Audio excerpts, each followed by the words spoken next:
कहानी की शुरुआत होती है किम नाम के एक लड़के से जो स्कूल के पहले दिन ही लेट हो गया था। उसे स्कूल भेजने से पहले उसकी माँ यून ने उसके बैग में काफी भारी भरकम सामान भर दिया ताकि वो अपनी खास शक्तियों के कारण हवा में उड़ने ना लग जाए। फिर अपना बैग लेकर किम बस में चढ़ गया तो उसने देखा कि जैंग नाम की एक लड़की की बस छूट गई थी। उसने जैसे तैसे बस रुकवा कर जैंग को बस में चढ़ाया, लेकिन लड़की के पास टिकट तक के पैसे नहीं थे तो किम ने उसके बदले पैसे भी दे दिए। अचानक किम को एहसास होने लगा कि उसकी उड़ने की शक्तियां अपने आप जागने लगी हैं, तो उसने बहुत जोर लगाकर अपने पैर जमीन पर ही रखने की कोशिश की ताकि उसका सच बाहर ना आ जाए। बाद में हम देखते हैं कि क्लास में सभी बच्चे पढ़ रहे थे पर किम की नजरें तो बस जैंग पर ही टिकी हुई थी क्योंकि वो मन ही मन उससे बेहद प्यार करता था। उसे देखते ही किम के पैर एक बार फिर से जमीन से उठने लगे तो उसने बहुत जोर से अपना टेबल पकड़ लिया ताकि वो हवा में ना उड़ जाए। वहीं दूसरी ओर हम एयरपोर्ट पर फ्रैंक नाम के आदमी को देखते हैं। उसने पार्किंग लॉट में मौजूद एक ट्रक में से अपने मिशन का सामान उठाया और फिर एक वर्कर का भेस बना लिया। तब ये खुलासा होता है कि फ्रैंक एक सीरियल किलर था जिसे सुपरनैचुरल कंट्रोल एजेंसी ने सोल में मौजूद अद्भुत शक्तियों वाले लोगों को मारने का काम दिया था। स्कूल खत्म होने के बाद सब बच्चे घर वापस जा रहे थे पर तभी ली नाम का लड़का जैंग को रोककर स्कूल की जिम दिखाने ले गया क्योंकि जैंग स्कूल में नई आई थी, इसलिए टीचर्स ने ली को जैंग को स्कूल दिखाने का जिम्मा दिया था। वहीं दूसरी ओर फ्रैंक अपने पहले शिकार जिनचिन के ऑफिस में पहुंचा। जिनचिन तो उसे देखते ही समझ गया कि ये कोई बहरूपिया है। जिनचिन ने उसे अकेले में ले जाकर पूछा कि वो उसका असली नाम कैसे जानता है, तो फ्रैंक ने उसे बताया कि एक कंपनी ने तुम्हें मारने के लिए मुझे यहाँ भेजा है। ये सुनते ही जिनचिन ने गुस्से में आकर अपनी जबरदस्त ताकत से गोल्फ स्टिक को कागज की तरह मरोड़ दिया और उसी से फ्रैंक पर हमला बोल दिया। फ्रैंक ने जैसे तैसे खुद को बचाया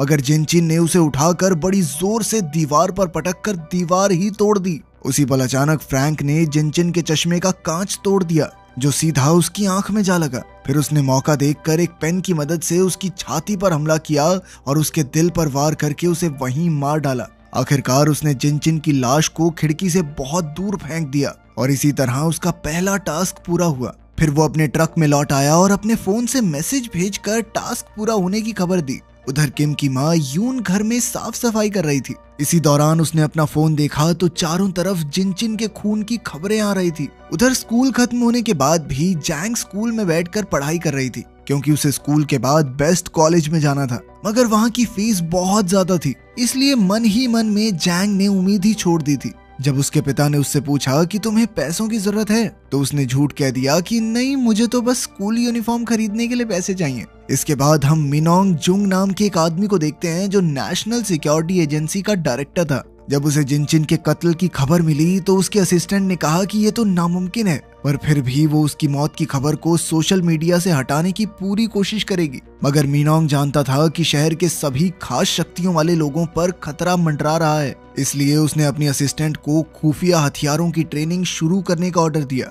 उधर किम की माँ यून ने उसके लिए डिनर बनाया और उसे खाकर किम सोने चला गया, मगर वो जैंग के ख्यालों में इस कदर खो गया कि उड़ते हुए छत पे जा लगा। खैर बाद में यून अपने टेबल पर बैठी और एक खुफिया डिब्बे में से अपनी बंदूक निकालकर उसे दोबारा असेंबल करने लगी। असल में उसे शक था कि जिनचिन की मौत की खबर को दबाया जा रहा है और हो सकता है कि वो कातिल बाकी खास शक्तियों वाले लोगों के पीछे भी जाए। इस दौरान यून को अपनी कई साल पहले वाली जिंदगी याद आई जब वो किम को अपनी पीठ पर चढ़ाकर शहर में घूमा करती थी क्योंकि उसके पास रहने को कोई जगह नहीं थी। फिर एक दिन एक सुनसान शेड के मालिक ने उसे रहने को जगह दी। फिर जैसे जैसे समय बीता तो यून ने अपने बेटे के लिए एक बड़ा सा प्ले हाउस बनाया और साथ ही कई सेफ्टी नेट्स भी लगाए ताकि किम अपनी उड़ने की शक्ति को काबू करना सीख सके। पर दिक्कत ये थी कि किम अभी समझ नहीं पा रहा था कि उसकी माँ क्या कहना चाहती है और इसी वजह से उसकी ट्रेनिंग काफी मुश्किल से हुई। पर फिर भी यून ने हिम्मत नहीं हारी और कई महीने की मेहनत के बाद उसने इस शेड को बड़े से रेस्टोरेंट में बदल दिया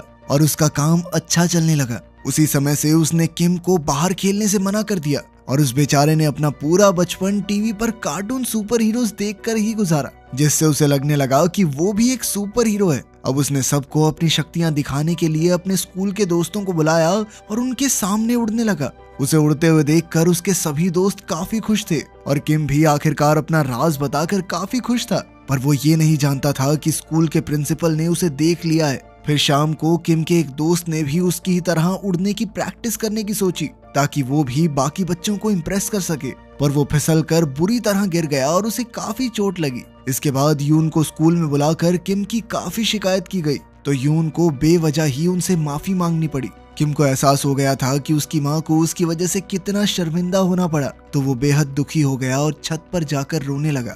मगर अचानक उसकी कमर से बंधी रस्सी टूट गई और वो तूफान में उड़ गया। पर तभी ऐन वक्त पर यून ने वहां आकर पूरे जोर से रस्सी को खींचकर अपने बेटे की जान बचाई। फिर अगले दिन सभी बच्चे स्कूल पहुंचे, पर किम और जैंग दौड़ने के बावजूद भी थोड़े लेट हो गए। पर गार्ड ने देखा कि वो कुछ ही सेकंड लेट थे, तो उसने उन्हें अंदर जाने दिया।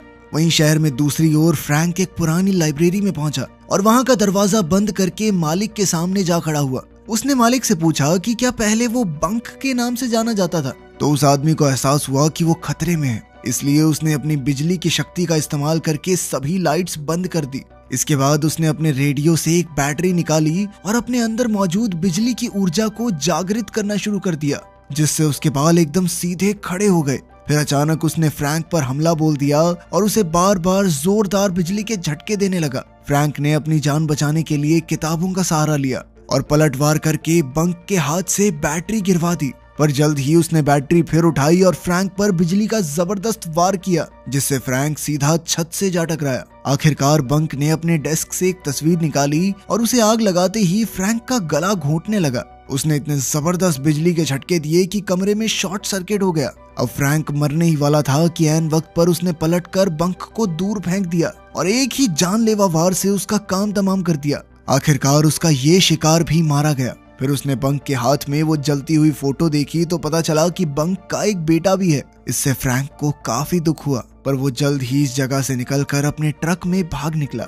उधर स्कूल में जैंग को एहसास हुआ कि स्कूल पहुंचने के लिए दौड़ने की वजह से उसकी यूनिफॉर्म से पसीने की बदबू आ रही थी। इस वजह से वो काफी शर्मिंदा थी और ऊपर से बैंग नाम का एक लड़का उसे परेशान करने लगा। उसने जैंग का स्कूल रिकॉर्ड उठाकर देखा कि वो जिम्नास्टिक्स करती है। फिर वो उसका मजाक बनाने लगा, तो ली ने उसे रोककर वापस अपनी जगह पर जाने को कहा। फिर कुछ समय बाद वो जिम में जिम्नास्टिक्स प्रैक्टिस करने गई, तो बैंग एक बार फिर उसे परेशान करने लगा। जब ली ने एक बार फिर से उसका रास्ता रोक लिया, तो बैंग ने उसे स्कूल के बाहर मिलने को कहा, जिसके लिए ली भी तुरंत तैयार हो गया।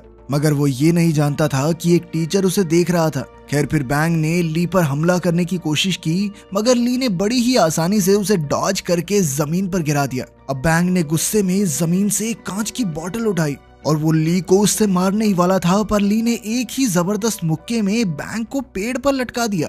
तब यह खुलासा होता है कि ली के अंदर भी अद्भुत शक्तियां हैं। खैर, बाद में जब टीचर ने बैंग के क्लास में न होने की वजह पूछी, तो ली ने झूठ कह दिया कि उसकी तबीयत ठीक नहीं थी, इसीलिए वो जल्दी घर चला गया।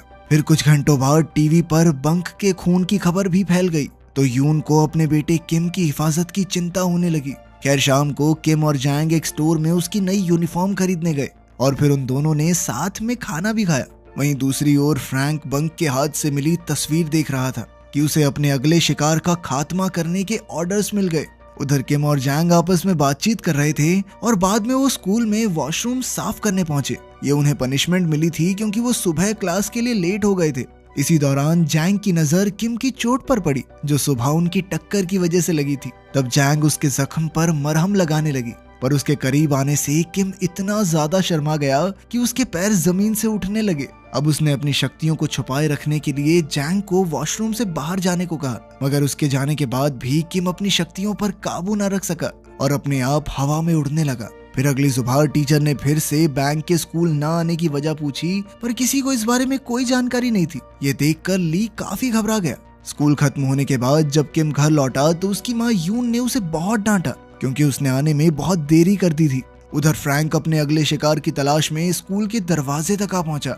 तब सिक्योरिटी गार्ड ने उसे दरवाजे से अपना डिलीवरी ट्रक हटाने को कहा, तो फ्रैंक चुपचाप वहां से चला गया। मगर गार्ड को उस पर शक हो गया था, जिसके बाद उसने किसी को फोन किया। इसी तरह कई दिन बीत गए और अब जैंग अपनी टीचर के साथ जिम्नास्टिक्स की ट्रेनिंग कर रही थी ताकि वो बेहतर खिलाड़ी बन सके। इसी दौरान ली छुप छुपा कर जैंग को प्रैक्टिस करते हुए देखता रहता, क्योंकि वो भी मन ही मन जैंग को चाहने लगा था। एक रात प्रैक्टिस के दौरान अचानक जैंग का पैर मुड़ गया और वो बुरी तरह गिर गई। उसे देखते ही ली उसकी तरफ दौड़ा, पर उसी वक्त किम भी वहां आ गया, जिसके बाद ली बीच में ही रुक गया। दरअसल जैंग को दर्द में देखकर किम तुरंत उड़कर वहां पहुंच गया था, पर जैंग ने बताया कि मुझे ज्यादा चोट नहीं लगी है, और फिर वो वापस से ट्रेनिंग में जुट गई।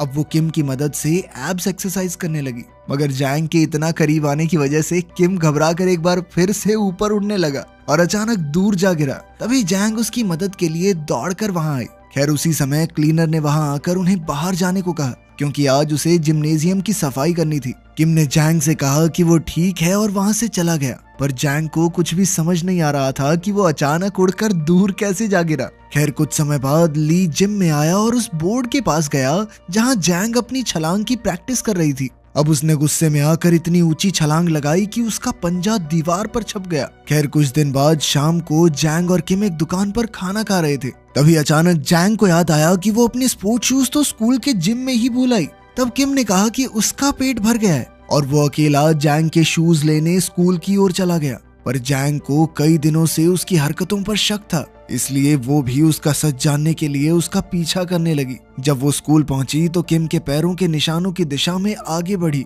और तभी उसे वो सभी पल याद आए जब उसने अपनी आंखों से किम को उड़ते देखा था। इसी तरह वो दूसरी मंजिल पर पहुंच गई, पर यहाँ पैरों के निशान गायब हो गए। तो उसने किम को आवाज दी। जल्द ही किम वापस आया तो जैंग ने उससे पूछा कि जब भी वो करीब होते हैं तो वो इतनी अजीब तरह से बर्ताव क्यों करता है। पर किम ने कहा कि ऐसा कुछ नहीं है, मैं तो नॉर्मली ऐसा हूँ। बाद में किम अपने बैग में कुछ ढूंढ रहा था तो जैंग ने देखा कि उसकी बैंडेज उतरने वाली थी, तो वो बैंडेज ठीक करने लगी, पर उसके छूते ही किम इतना शर्मा गया कि वो उसी पल हवा में उड़ गया और सीधा छत से जा चिपका। उसे देखकर जैंग हक्की बक्की रह गई, पर अब उसने किम को बचाने का तरीका ढूंढा। वो एक डब्बे के ऊपर चढ़कर किम की ओर कूद गई और उसे खींचकर अपने साथ जमीन पर ले आई। फिर उसने फटाफट किम को उसका भारी भरकम बैग दिया और आखिरकार सब नॉर्मल हो गया। इसके बाद वो स्कूल से चले गए, पर वो ये नहीं जानते थे कि सिक्योरिटी गार्ड ने कैमरास के जरिए ये सब देख लिया था। उधर घर पर यून डिनर बना रही थी और जब उसने देखा कि किम घर आ गया है तो वो दरवाजे पर गई।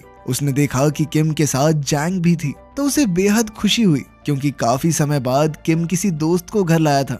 उसने जैंग को डिनर के लिए रुकने को कहा। वहीं दूसरी ओर फ्रैंक एक ब्यूटी सैलून में गया तो उसकी मुलाकात होंग नाम की एक लड़की से हुई। फ्रैंक ने उसे अपना हेयर कट करने को कहा। हेयर कट के दौरान ही फ्रैंक ने कहा कि वो उसकी सच्चाई जानता है। उसने होंग को नाजू कहकर बुलाया, जो कि उसका असली नाम था। ये सुनते ही नाजू ने तुरंत उस पर कैंची से जोरदार हमला बोल दिया, पर फ्रैंक ने भी उसी पल खड़े होकर उसे जमीन पर पटक दिया। तब ये खुलासा होता है कि फ्रैंक का शरीर किसी भी जख्म को कुछ ही पलों में भर देता था। जैसे ही उसने अपने चेहरे से कैंची बाहर निकाली तो नाजू उस पर गोलियां चलाकर दूसरे कमरे में भाग गई। फिर उसने बड़ी बंदूक निकाली और अपनी एक्सरे विजन की शक्ति से उसने फ्रैंक को दीवार के आर पार देख लिया। तब उसने धुआंधार गोलीबारी चालू कर दी। इधर फ्रैंक भी नाजू का काम तमाम करने दौड़ा और दीवार तोड़कर नाजू पर कूद पड़ा, लेकिन नाजू ने एक बार फिर उस पर गोलियां चला दी। पर जल्द ही उसे एहसास हो गया कि इन गोलियों का फ्रैंक पर कोई असर नहीं हो रहा, तो वो तुरंत किचन में गई और अपनी खास बंदूक निकाली। जल्द ही उसने कमरे में मौजूद पाइप्स पर गोलियां चला दी, जिससे पाइप्स में से गैस लीक होने लगी। इसी धुएं की आड़ में छुपकर नाजू ने फ्रैंक पर धुआंधार गोलियां चलाई। इसी दौरान नाजू को भी गोलियां लगी, पर फिर भी उसने अपनी बड़ी शॉटगन निकाली और फ्रैंक पर जोरदार वार किया, जिससे वो एक शेल्फ से जा टकराया। इसके बाद नाजू ने उसकी तरफ भागकर शॉटगन से जानलेवा वार किया, जिससे वो बहुत दूर जा गिरा। तब फ्रैंक फटाफट एक कॉरिडोर में छुप गया ताकि उसकी शक्तियां उसके सारे घाव भर दें। ठीक होते ही वो नए जोश के साथ बाहर आया और नाजू के शॉट से बचते हुए उसकी तरफ दौड़ा। उसने एक जबरदस्त किक से नाजू को गिरा दिया और फिर उसका गला घोंटने लगा। तब नाजू ने अपनी कैंची उसकी टांग में घोंप दी। इसके बाद उसने इसी कैंची से उसकी गर्दन पर वार किया, पर फ्रैंक ने पहले ही उसे रोक दिया। अब उसने नाजू का गला दबाते हुए उससे पूछा कि आखिर सभी खास शक्तियों वाले लोग अपने बच्चों को क्यों छुपा रहे हैं। नाजू अपनी आखिरी सांसें गिन रही थी, पर फिर भी उसने सच नहीं उगला। उसने कहा कि तुम एक आम किलर हो और गैंगो तुम्हें देखते ही तुम्हारा काम तमाम कर देगा। खैर ये सुनकर फ्रैंक को गुस्सा आया, जिसके बाद उसने नाजू के गले में कैंची मारकर उसकी जान ले ली। उसने कहा कि चाहे वो उसे अपने बच्चों का पता ना बताए, मगर जब तुम मरेगी तो फ्यूनरल पे आएंगे ना वो। उधर किम और जैंग उसके कमरे में खाना खा रहे थे कि तभी किम एक बार फिर से उड़कर छत पर जा लगा, तो जैंग ने फिर से उसकी नीचे आने में मदद की। कुछ समय बाद वो अपने घर चली गई तो यून ने देखा कि जैंग अकेली ही चली गई थी। उसने किम को खूब डांटा और अभी के अभी उसे भागकर उसके घर छोड़कर आने को कहा। अब किम अपनी शक्तियों की मदद से जल्द जैंग के पास पहुंचा। उसे देखकर जैंग काफी खुश हुई। फिर अगले दिन किम जैंग के साथ प्रैक्टिस सेशन में आया तो जैंग ने उसे बताया कि वो अपना पिछला स्कूल छोड़कर नहीं आई। असल में उसने एक साथ 17 लड़कियों को पीट दिया था, जिस वजह से उसे स्कूल से निकाल दिया गया। एक दिन उसके पिछले स्कूल में उसकी एक क्लासमेट को बाकी लड़कियां बहुत परेशान कर रही थी।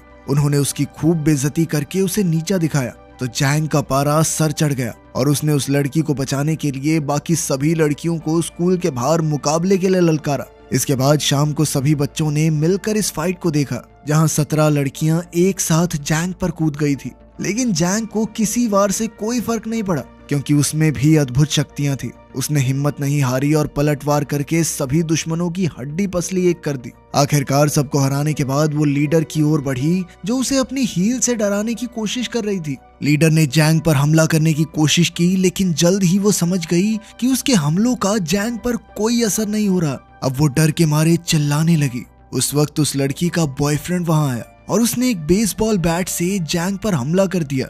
वो उसे जमीन पर गिराकर बार बार मारता रहा, लेकिन फिर जैंग ने एक पत्थर उठाकर लड़के के पैर पर दे मारा और उसी के बैट से लड़के के सर पर वार कर दिया। इस घटना के बाद जैंग को स्कूल से निकाल दिया गया और उसके पिता को मामला सुलटाने के लिए काफी पैसे भी भरने पड़े। उधर नाजू के अंतिम संस्कार पर फ्रैंक उसके बच्चों से मिला, लेकिन उनसे अपनी माँ के बारे में प्यारी प्यारी बातें सुनकर फ्रैंक का दिल टूट गया और उसने उन्हें मारने का प्लान कैंसिल कर दिया। उधर नेशनल सिक्योरिटी एजेंसी आम लोगों से म्यूटेंट्स के वजूद को छुपाने की हर कोशिश कर रही थी। आखिर में हम देखते हैं कि उस बिजली की ताकत वाले म्यूटेंट का लड़का अपने पिता की मौत का बदला लेने के लिए उसके कातिल को ढूंढ रहा था और उसके अंदर भी अपने पिता की तरह खास शक्तियां मौजूद थी। इस सीरीज का पहला सीजन यहीं खत्म हुआ। अगला सीजन अभी आया नहीं है, तो कमेंट्स में नेक्स्ट मत करना, ठीक है? मिलते हैं अगली वीडियो में।